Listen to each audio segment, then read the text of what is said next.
যেদিন বিল্ডিং ধসে পড়ছে ওদিন আমাদের জোর করে উঠানো হয়েছিল। তারপরে তো 9টা 15-তে ধসে পড়ছে। পরে আমি ওর ভিতরে আটকা পড়েছিলাম। ওই দিনকে সন্ধ্যার টাইমে বের করছে। কারণ আমাদের তো চিকিৎসার দরকার, চিকিৎসা চাই আমরা।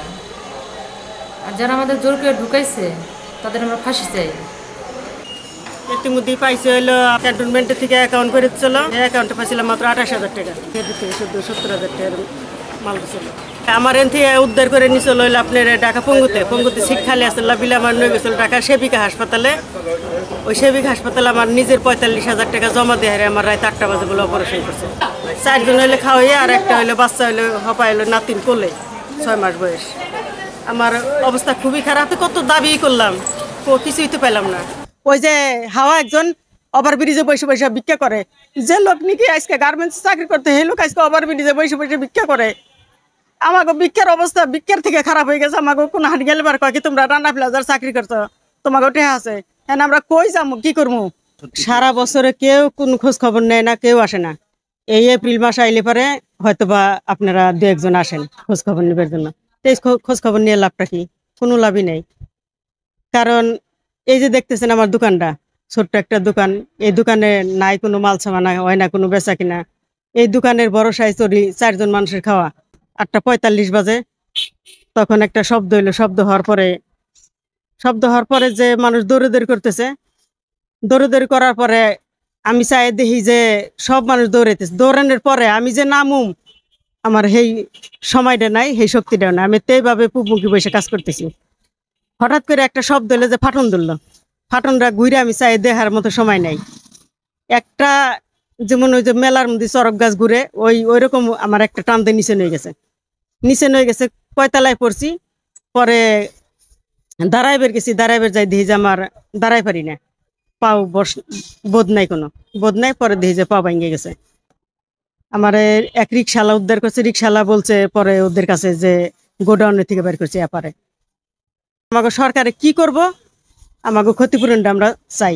আগের দিন ফাটন ধরছে কি আমরা কাজ করতেছি, কাজ করার পরে সকাল 10টা বাজে তখন PM স্যার নিচে থেকে উপরে আইলো। আইসারে হেয়ার চেম্বারে গেলো। চেম্বার যায় মাইকিং করলো যে যেমনি আসো তোমরা যার যার মতো বাতের বাটি জুতো মতো নাচতে ধীরে নেমে যাও। কয় না কিছু হয় না, উপরে যে লাইন টানবো। উনি বললো না। তবে 3 তলায় ফাটন ধরছে। হুজুরে বসে করতো, কোরআন তেলাওয়াত করতো। হুজুরে ভাঙ গেছে, নিচে পড়ে গেছে। ওই জায়গায় কার্টন দিয়ে প্যাকিং করে ডেকে ফেলাইছে। তাও কয় নাই, না গেলে পরে ওভার টাইম দিব না। ওই দিনকে ওভার টাইম দেওয়ার কথা ছিল, দেয় নাই। তারপর বাঙ্গার দিন দেওয়ার কথা ছিল। পরের দিন আমরা জামুনা না গেলে তো আমাকে হাজিরা আমাকে ওভার টাইম দিব না। একজন 250-300 ঘন্টা ওভার টাইম। আমরা এক চোটে ধরেন যে 5-6 মাস কোনো শুক্রবার শনিবার ছিল না, সকাল 8টা থেকে রাত 12টা একটা না। 10 বছর তো আমি পুরো 10 বছর আমি লাঠি দেখাচ্ছি। আমি লাঠি দেখা এটা আমার এই এন্দেগা হয়ে গেছে। লাস্টে এই যে 1 বছর ধরে আমি খুব কষ্ট করে মানে মনের জিদে যার লাঠিতে কথাটুম, তবে আমি লাঠি ছাইড়ে দিচ্ছি। এখন আমি কি করব আমি নিজেও জানি না। সব দিক দিয়ে দুনিয়া অন্ধকার। কারণ আমার এই দোকানের ভরসায় আমার সংসার চলে না। দেখেন তো যে দোকানে কোনো কিচ্ছু নাই। এই এপ্রিল মাস আইলে পরে হয়তো একটু খোঁজ খবর নেন আপনারা। তারপর তো সারা বছর খোঁজ খবর নেয় না, মরলাম না বাঁচলাম। এই তো 11 বছর পরে 11 বছর চলে। মানুষে কয় যে 100 বছর হইলে পরে আপনাকে ক্ষতিপূরণ আপনারা পাইবেন না। এখন আমাকে ক্ষতিপূরণ আমরা এখন আমার ক্ষতিপূরণ চাই। যেভাবে হোক আমরা মরে গেলে পরে আমার ক্ষতিপূরণ দিয়ে কারা কি করবো? আমরা তো মরার পথেই, মরার ছাড়া কোনো উপায় নাই। 4 জন খাওয়াইয়া আমি কিভাবে ছোট্ট একটা দোকান নিয়ে আমার এইভাবে দিন যায় না।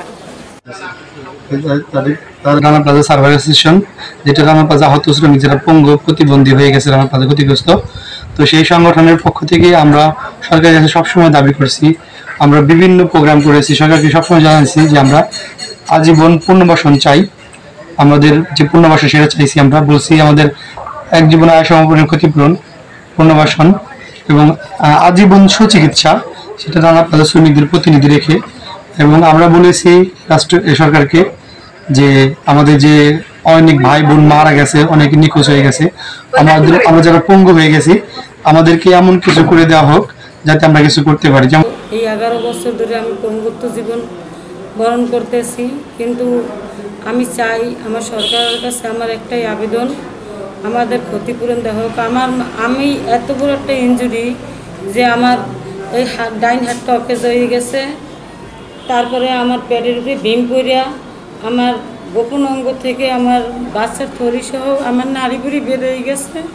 আমি প্লাস্টিকের পাইপের সাহায্যে আজও পর্যন্ত আমি প্রস্রাব পায়খানা করতে হয়, আমি কোনো কর্ম করতে পারি না। কিন্তু আমি এখন আমার যে ক্ষতিপূরণ দেওয়া হয়েছে শুধুমাত্র 34,000 টাকা আমি ক্ষতিপূরণ পাইছি, এইটা আমার সরকারি চিঠির অনুদান। কিন্তু আজও পর্যন্ত আমি মানুষের কাছে সাহায্য চাইয়া আমি 2 মুঠো ভাতের জন্য আর দুয়ারে দুয়ারে সাহায্যের জন্য যাই। কিন্তু বর্তমানে আমার পাকস্থলীর মধ্যে 4টি টিউমার হয়েছে, আমি টাকার অভাবে আমি এই টিউমার অপারেশন করতে পারি নাই। আমরা চাই যারা আহত নিহত শ্রমিক এবং শ্রমিক পরিবার তাদের পুনর্বাসন, দায়ী ব্যক্তিদের সর্বোচ্চ শাস্তি নিশ্চিত এবং 1 যুগ আয়ের ক্ষতিপূরণ আমরা সরকারের কাছে, মাননীয় প্রধানমন্ত্রীর কাছে আমরা আকুল আবেদন জানাবো। রানা প্লাজা যেহেতু বাংলাদেশের সবচেয়ে বড় হত্যাকাণ্ড, রানা প্লাজার সামনে একটা স্মৃতিস্তম্ভন নির্মাণ করা হোক এবং যারা অসুস্থ এখনও আহত পঙ্গুত্ব বরণ করছে তাদের সুচিকিৎসার ব্যবস্থা করা হোক এবং জাতীয় 24শে এপ্রিলকে জাতীয় শোক দিবস, গার্মেন্টস শ্রমিক শোক দিবস ঘোষণার আমরা দাবি করে আমরা দীর্ঘদিন যাবৎ 2013 সাল থেকে আন্দোলন সংগ্রাম করে আসছি।